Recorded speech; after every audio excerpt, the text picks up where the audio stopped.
Hello students, welcome to study classes. तो students, आज हम क्लास 10th का चैप्टर प्रकाश का परिवर्तन तथा अपवर्तन के कुछ महत्वपूर्ण प्रश्न करने वाले हैं। तो वीडियो के स्टार्ट करने से पहले अगर आप लोग चैनल पर नए हो तो चैनल को सब्सक्राइब जरूर करें। तो चलिए स्टार्ट करते हैं। तो क्वेश्चन पहला क्या है, गोलीय दर्पण की वक्रता, त्रिज्या तथा फोकस दूरी में संबंध क्या होता है। किसके किसके संबंध पूछा है, तो वक्रता, त्रिज्या और फोकस दूरी में संबंध क्या होता है। तो चलिए हम लोग देखते हैं। तो वक्रता त्रिज्या बराबर होती है किसके, तो 2 गुणे फोकस दूरी के। तो वक्रता त्रिज्या होती है,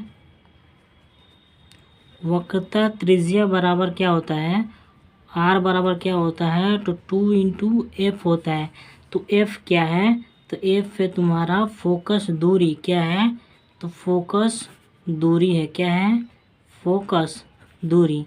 तो वक्रता त्रिज्या आर तथा फोकस दूरी में संबंध क्या होता है, तो आर बराबर क्या होता है, 2f होता है। क्या होता है, आर बराबर क्या होता है, तो आर बराबर होता है 2f। एफ क्या है, तो एफ हमारा है क्या, फोकस दूरी। नेक्स्ट क्वेश्चन क्या है हमारा, अगला क्वेश्चन देखते हैं। क्वेश्चन नंबर दूसरा क्या है, अपने चेहरों को सीधा एवं बड़ा प्रतिबिंब देखने के लिए किस प्रकार के दर्पण का प्रयोग कीजिएगा। क्वेश्चन क्या क्या है, क्वेश्चन है हमारा दूसरा, अपने चेहरे को सीधा व बड़ा प्रतिबिंब देखने के लिए किस प्रकार के दर्पण का हम प्रयोग करते हैं। तो इसका उत्तर हो जाएगा अवतल दर्पण का। किसका हो जाएगा, तो अवतल दर्पण का। किसका, तो अवतल दर्पण का क्या हो जाएगा इसका सही उत्तर, इसका सही उत्तर हो जाएगा अवतल दर्पण का। ठीक, क्वेश्चन क्या था हमारा, तो अपने चेहरों को सीधा व बड़ा प्रतिबिंब देखने के लिए किस प्रकार के हम दर्पण का प्रयोग करते हैं। तो हम किस प्रकार के दर्पण का प्रयोग करते हैं, तो अवतल दर्पण का प्रयोग करते हैं। किसका, तो अवतल दर्पण का। ठीक, क्वेश्चन तीसरा क्या है, किस प्रकार के दर्पण से केवल आभासी प्रतिबिंब बनता है। किस प्रकार के दर्पण से केवल आभासी प्रतिबिंब बनता है। तो इसका सही उत्तर हो जाएगा समतल दर्पण तथा उत्तल दर्पण से केवल आभासी प्रतिबिंब बनता है। किससे किससे, तो समतल दर्पण से एक हमारा बनता है क्या, आभासी प्रतिबिंब।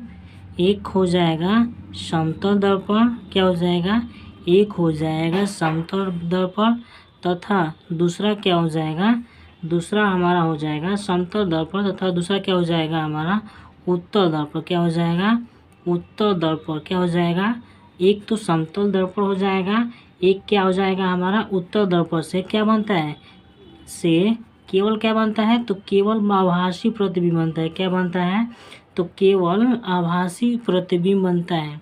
किस किस दर्पण से बनता है, तो एक तो समतल हो जाएगा, दूसरा क्या हो जाएगा, तो उत्तल हो जाएगा। क्या हो जाएगा, उत्तल। इन दोनों से जो प्रतिबिंब बनता है वो कैसा बनता है, तो एक समतल दर्पण किस प्रकार के दर्पण से केवल आभासी प्रतिबिंब बनता है, तो किससे बनता है, तो एक समतल दर्पण और कौन सा, एक उत्तल दर्पण से हमारा क्या बनता है, जो हमारा प्रतिबिंब बनता है वो कैसा बनता है, तो वो आभासी बनता है। ठीक, अगला क्वेश्चन क्या है हमारा, क्वेश्चन नंबर 4 क्या है, क्वेश्चन नंबर 4 क्या है, क्वेश्चन नंबर 4,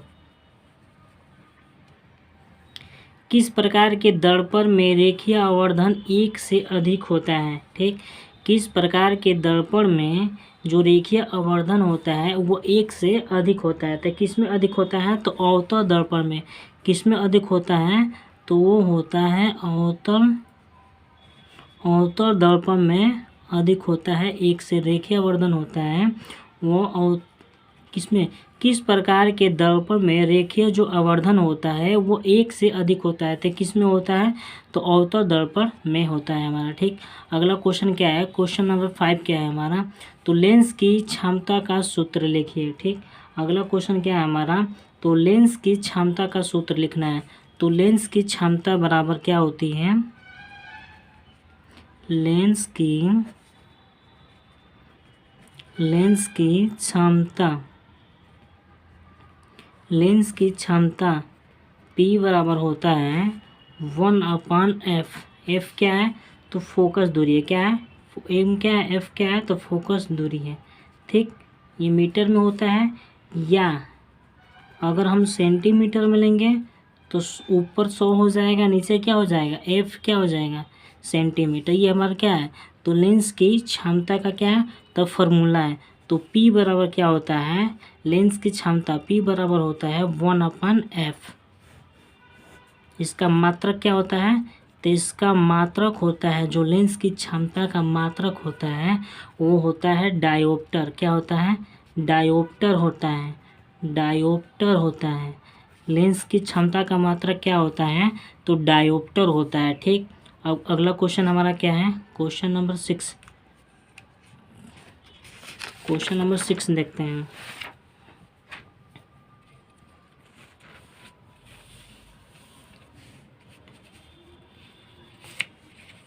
क्वेश्चन नंबर 6 हमारा क्या है? क्वेश्चन हमारा 6 क्या है? उस लेंस की फोकस दूरी ज्ञात कीजिए। फोकस दूरी ज्ञात करना है। क्या ज्ञात करना है? तो फोकस दूरी f ज्ञात करना है। ठीक, ज्ञात कीजिए, जिसकी क्षमता p का मान दिया है -2.0 डायोप्टर। तो ये किस प्रकार का लेंस होगा? तो लेंस की क्षमता P बराबर होता है क्या? 1/f होता है। क्या होता है? 1/f होता है। तो f हमें निकालना है। क्या निकालना है? हमें f निकालना है। तो f बराबर हो जाएगा, f बराबर हो जाएगा 1/p हो जाएगा। क्या हो जाएगा? 1/p हो जाएगा। ठीक, हमें सेंटीमीटर में निकालना है। तो ऊपर क्या हो जाएगा? ऊपर 100 हो जाएगा, और p का मान कितना दिया है? तो -2 डायोप्टर दिया है। p का मान कितना दिया है? तो -2 डायोप्टर दिया है। ठीक, तो जब इसे हम डिवाइड करेंगे तो कितना हो जाएगा? -50 सेंटीमीटर हो जाएगा। कितना हो जाएगा? -50 सेंटीमीटर। क्या हो जाएगा? f क्या हो जाएगा? फोकस दूरी। क्या हो जाएगा? फोकस दूरी हो जाएगा। क्या हो जाएगा? -50 सेंटीमीटर क्या हो जाएगा? इसका फोकस दूरी हो जाएगा। ठीक, और ये किस प्रकार का लेंस है? तो यह जो लेंस है वो कैसा है? तो अभिसारी लेंस है। कैसा है? तो अभिसारी लेंस है। क्या है? अभिसारी लेंस है। क्या है? अभिसारी लेंस है। ठीक, अगला क्वेश्चन हमारा क्या है? अगला क्वेश्चन है हमारा, जो आकाश का रंग होता है वो नीला क्यों दिखाई देता है? ठीक, क्वेश्चन हमारा क्या है? जो आकाश का रंग होता है वो नीला क्यों दिखाई देता है? तो इसका उत्तर हो जाएगा प्रकाश के प्रकीर्णन की वजह से। किसका? प्रकाश की प्रकीर्णन। इसका उत्तर हो जाएगा प्रकाश के प्रकीर्णन की वजह से। किसका? प्रकाश के प्रकीर्णन की वजह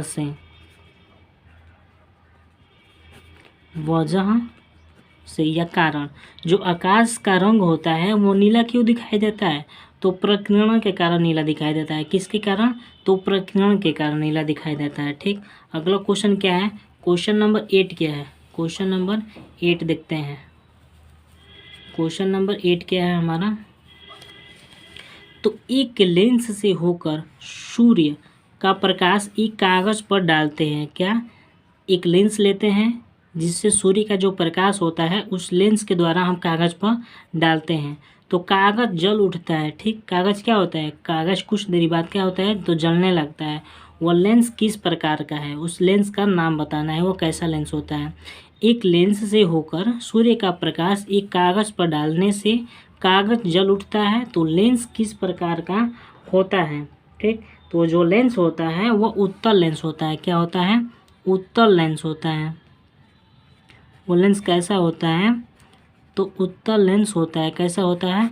तो उत्तल लेंस होता है। ठीक, अगला क्वेश्चन हमारा क्या है? क्वेश्चन नंबर 9 क्या है? क्वेश्चन नंबर 9, तो गोलीय दर्पण कितने प्रकार के होते हैं? तो जो गोलीय दर्पण होते हैं वो बेसिकली कितने प्रकार के होते हैं? तो 2 प्रकार के होते हैं। तो गोलीय दर्पण 2 प्रकार के होते हैं। 2 प्रकार के होते हैं। पहला हमारा क्या हो जाएगा, अवतल दर्पण, अवतल दर्पण, और दूसरा क्या हो जाएगा, तो उत्तल दर्पण, उत्तल दर्पण।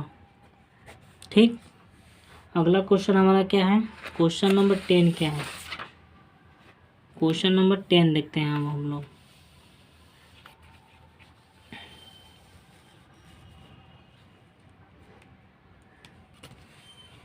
क्वेश्चन नंबर 10 हम लोग का क्या है, एक समतल दर्पण की फोकस दूरी तथा उसकी वक्रता त्रिज्या में संबंध लिखना है। ठीक, एक समतल दर्पण की फोकस दूरी तथा वक्रता त्रिज्या में संबंध लिखना है। तो इसका उत्तर हो जाएगा, एक समतल दर्पण की फोकस दूरी तथा उसकी जो वक्रता त्रिज्या होती है वो दोनों ही क्या होती है, अनंत होती है। क्या होती है, दोनों ही अनंत होती है। तो क्या होता है, एक समतल दर्पण की फोकस दूरी तथा उसकी वक्रता त्रिज्या जो होती है वो क्या होती है, वो दोनों क्या होती है, अनंत होती है। तो इसका उत्तर क्या हो जाएगा, एक समतल दर्पण की फोकस दूरी, एक समतल दर्पण की फोकस दूरी तथा उसकी वक्रता त्रिज्या जो होती है, वक्रता त्रिज्या जो होती है वो दोनों क्या होती है, वो दोनों अनंत होती है। क्या होती है,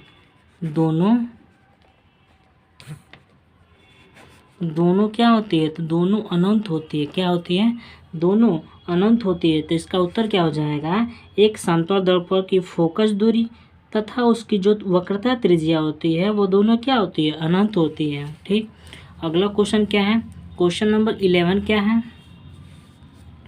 तो क्वेश्चन नंबर 11 अब हम लोग देखते हैं। क्वेश्चन नंबर 11 क्या है, तो एक अवतल दर्पण को यदि पानी में हम रख दिया जाए, ठीक, एक अवतल दर्पण लेंगे और उसको हम पानी में रख दिया जाए तो उसकी फोकस दूरी में क्या परिवर्तित होगा, तो जो उसकी फोकस दूरी होगी उसमें कोई परिवर्तन नहीं होगा। इसका उत्तर हो जाएगा क्या, कोई परिवर्तन नहीं होगा। क्या इसका उत्तर हो जाएगा, इसका उत्तर होगा कोई परिवर्तन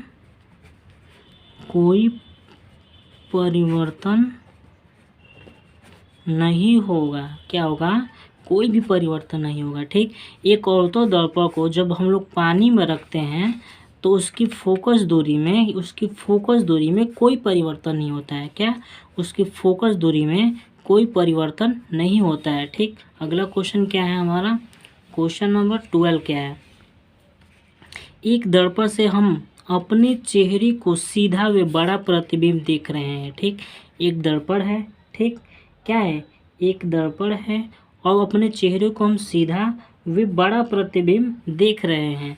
तो बताइए कि वो दर्पण कैसा होगा। ठीक, उस दर्पण का नाम बताना है। तो एक दर्पण में हमें अपने चेहरे को सीधा व बड़ा प्रतिबिंब देख रहा है। सीधा दिखाई दे रहा है और कैसा दिखाई दे रहा है, तो बड़ा प्रतिबिंब दिखाई दे रहा है। तो वह दर्पण होगा, तो वह दर्पण कैसा होगा, तो वो होगा अवतल दर्पण। कैसा होगा, तो वो हमारा उत्तर हो जाएगा क्या, अवतल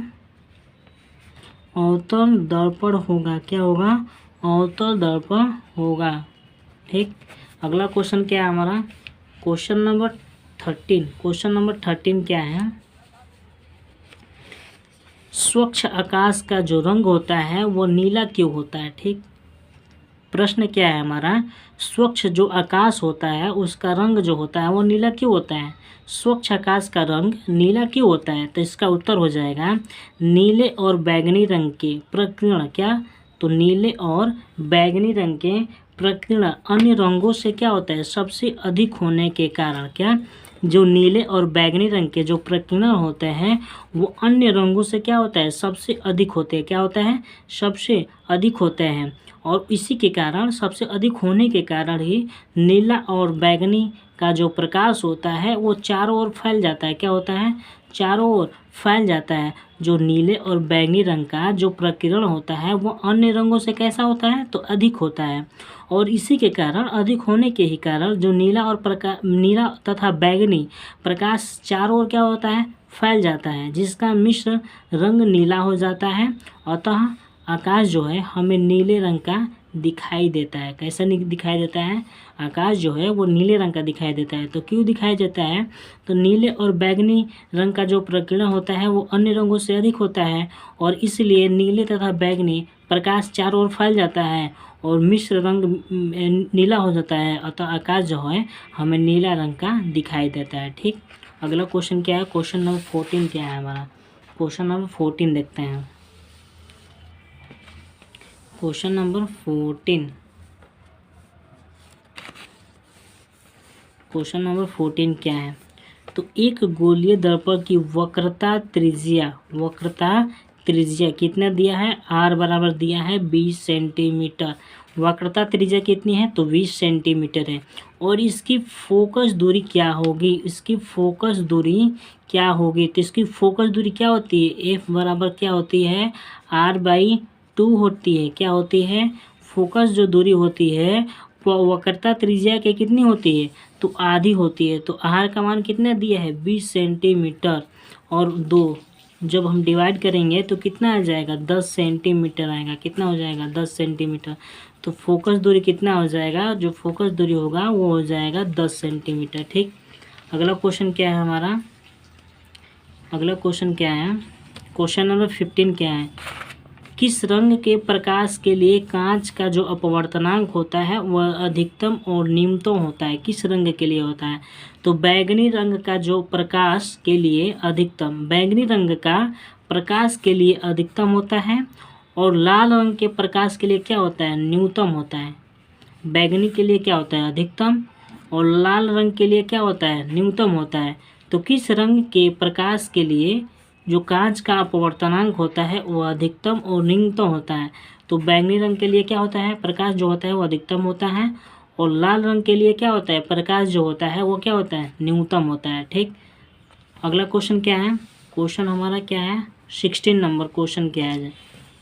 तो वायु में प्रकाश की चाल कितनी दिया है? तो 3 × 10⁸ मीटर पर सेकेंड। और माध्यम में प्रकाश की चाल ज्ञात करना है। ठीक, जिसका वायु के सापेक्ष अपवर्तनांक कितना है? तो 1.5 है। तो इसका सूत्र क्या होता है? तो अपवर्तनांक, माध्यम में अपवर्तनांक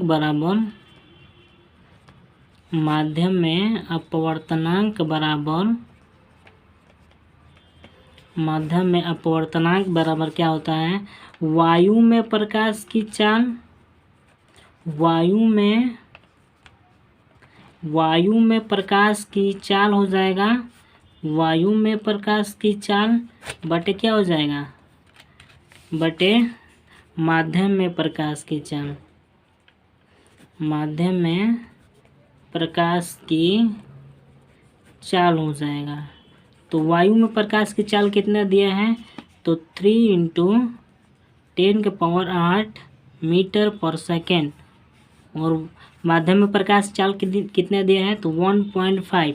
जब डिवाइड करेंगे तो कितने बार में कट जाएगा? तो 2 बार में कटेगा। तो इसका उत्तर क्या हो जाएगा? 2 × 10⁸ मीटर पर सेकेंड। ठीक, इसका क्या होगा? तो माध्यम में प्रकाश की चाल कितनी होगी?